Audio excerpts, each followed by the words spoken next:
What's good, comic fam? Hope you're enjoying the Todd McFarlane interview. Don't forget to like, subscribe, and comment down below. I want to know your favorite Todd McFarlane anything. Toy, cover, story, Spider-Man book, Spawn book. Let me know. I'll enter you to win an ASM 298. Enjoy the interview.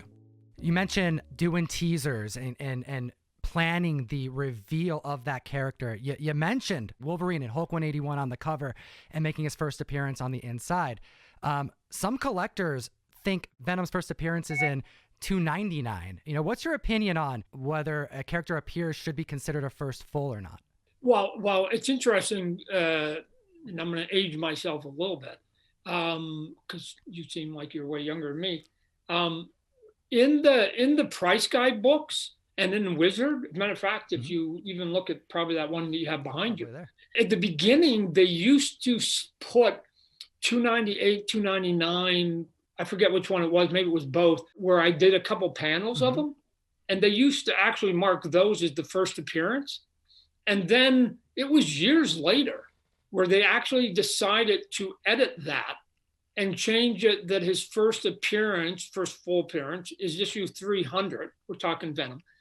And those other issues prior were cameos. I think that's what they titled them. It would be a little frustrating if I was a collector because I was buying what I thought was the first appearance and you were valuing it as such for years.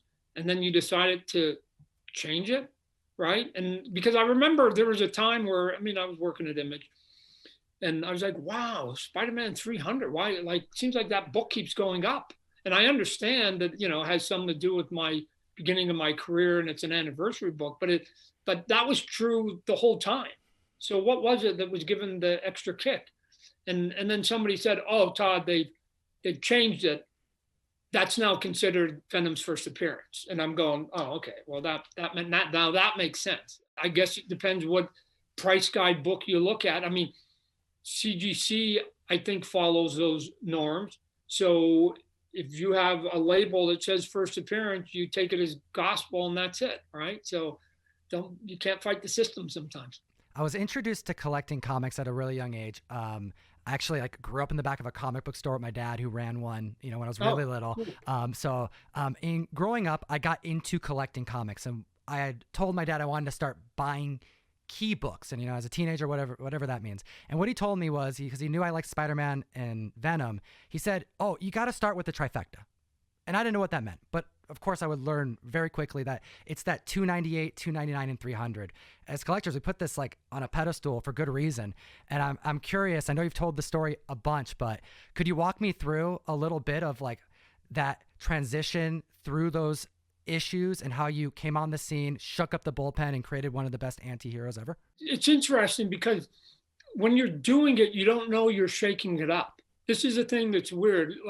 Time gives you a different perspective, right? When we started Image comic books, we didn't know the impact it was going to have 20, 30 years later and all. We just wanted to do something that meant something for us at that moment, right? We knew in that case we were being a little disruptive, but not to the extent that we will go down in history. For me, what was happening on Spider-Man was very simplistic. I was getting fast. I was able to draw 2 books a month. I was doing Hulk at that point. I was looking for another book. The Spider-Man office, Jim Salicrup was the editor. He was having a little bit of tough time keeping people on some of the books. And the sales were lagging a little bit. And I had been warded off by the other editors. Hey, if you can pick up another book, you don't really want to go and do Spider-Man right now. It's a bit of a mess. So I'm just wired. I'm just wired for that kind of, don't tell me what to do. And I went in there and like I said, and I've said before, which sort of leads us to Venom, Spider-Man was in that black costume at that point, right? And that was a carryover from Secret Wars, right? This big sort of event book that was sort of the beginning of event books, right, to some extent. I thought, man, it'd be cool to draw Spider-Man, because when you're a comic book artist, all you want to do is draw these popular characters. It's cool, because then when you tell people, then if they've heard the character, then all of a sudden you're legit, right? If I told people I was drawing Coyote in Infinity Inc., they look at me sort of sideways like my dog. You know how dog turns his head? Absolutely. Infinity. Oh, what's that? So, you know, when I was doing Hulk is when all of a sudden people, especially in my immediate family, went, oh my God, he's not a loser artist anymore, right? So I go, oh, I could do Spider-Man, but he was in a costume that meant nothing to me. It meant nothing to me. They're like, no, no, no, no, no, come on, come on. When we're kids, no, Spider-Man's red and blue, red and blue, red and blue. And so they wanted me to come onto the book, but I go, come on, we'll put them in the red and blue. I'll come, let's do it.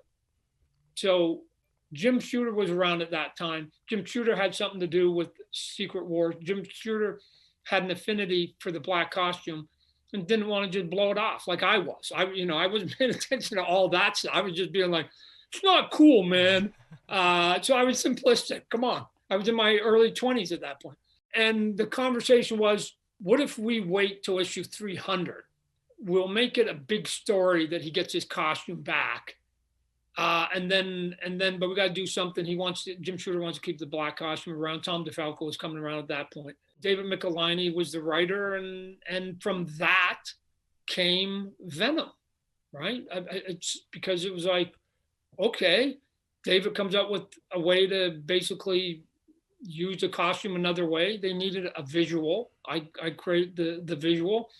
And I've told people that issue 300 isn't the first appearance of Venom to me. Issue 300 is, how do we get that damn black costume off Peter Parker issue? That's all it is to me. Tom, if you look at issue 300, for me personally, and I have total recall of this, the last page in that book, when he puts on the red and blue and he jumps out, and I think it even says a new beginning or something, was the first time in 3 months I felt like I was drawing Spider-Man. Wow. And given that I've sold hundreds and hundreds of my Spider-Man pages, I don't really have much, I do have that page where he jumps out, that, because to me, I must have kept it. It must have had some sentimental value, because it was like, this is Spider-Man for the first time. I'm going to keep my first Spider-Man, right? And everything else was like, that was it. And so you get happy accidents, which is sort of what Venom is a complete and happy accident. I sometimes wonder, a normal human being who's not named Todd, crazy man, 25 years old, somebody said, you're going to draw Spider-Man, but we got him in the black costume. I think 99.9% of people go, yes, sir. Yes, sir. And you do it, right? And then there's potentially no Venom. There's no Venom. And then there's no Venom, there's no symbiotes, there's no Carnage, there's no everything that begats from what David McFarlane, starts and I design. Like none of that happens. And it comes out of some immature kid being stubborn and being probably stupid to tell his boss, no, I'm not drawing Spider-Man unless I get my way. It doesn't make any sense. It doesn't make any sense, but it shows you what can happen if you shake the cage from time to time, which is why I'm a big advocate of not having status quo. I don't think anybody should draw a Spider-Man that looks like mine. I think they should all come up with better ways to do it. And instead, they wanted me to draw like John Romita Jr. And now the new kids have this influence of the McFarlane Spider-Man still, especially with the webbing and the posing. And it's like, no, let them come up with something even cooler. Who knows what that will be? But from there, I just got crazier with Spider-Man. Let me tell you. I just was like, oh. To me, he was like a bug man. And I go, and then, the webs just became radical. I just was like, I'm putting them everywhere. It's going to be cool to draw them, and it's going to run around like a cowboy. And I was having so much fun. And then eventually, I guess, upper management started looking and they were like, what the hell? Whoa. What's going on down in the Spidey office? Like, whoa, dude, we got to have a conversation here. But luckily sales were going up and eventually sort of kind of worked out somewhat, although eventually all of those finger wagging conversations that they were giving me as sales were going up, I eventually just got tired of it, and it sort of was my reason for joining, this band that became Image Comics. Another example of something unpredictable, but I'm sure something grateful that that path played out the way it did. You never know. And Image Comic Books essentially is just all of us going, just want to do comic books the way we want to do comic books, man. That was it. There was nothing deeper or more meaningful than that.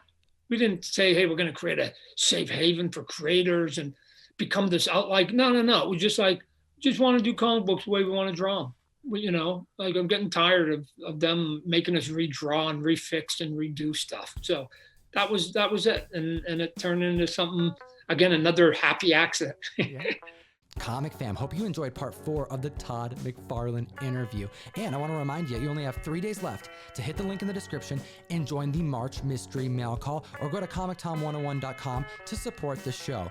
One lucky member will be receiving this Ultimate Fallout, graded at 9.6, issue number 4, the first appearance of Miles Morales. Have a great weekend.